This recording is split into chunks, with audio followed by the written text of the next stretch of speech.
Finally চলে এলাম এই ভাইরাল কেকটার সম্পূর্ণ টিউটোরিয়াল নিয়ে। আশা করি আপনাদের একটু হলেও হেল্প হবে।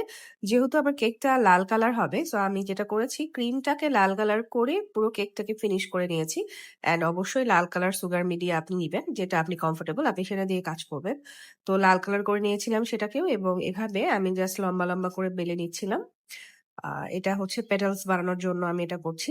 এরপরে একটা বল টুল লাগবে এবং একটা ফোম প্যাড লাগবে। এই ফোম প্যাডের উপরে একপাশে আপনি পেটালসটাকে বল টুলিং করে নিবেন এবং এভাবে সুন্দর করে একটা মানে মাঝখানের যে শেপটা, সেই শেপটা আমি করে নিয়েছি এবং এটা জাস্ট খুবই সহজ এবং একের পর এক পেটালস আপনি এটাতে ইনক্লুড করতে যাবেন, করতে যাবেন। মানে যতক্ষণ আপনার এটা কাভার না হয়।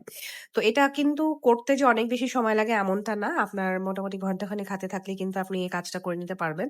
এবং লাস্টলি আপনি এইভাবে বড়, বড় লাস্টের নিচের যে পেটালস গুলো সেগুলোকে দিয়ে দিবেন এবং এগুলো যদি খুলে আসে তাহলে কোনো সমস্যা নাই। আপনারা এভাবে এক্সট্রা করে যে লাল ক্রিমটা আমরা কেকে ইউজ করেছি সেটা দিয়ে এটাকে ইভেন করে নিতে পারেন।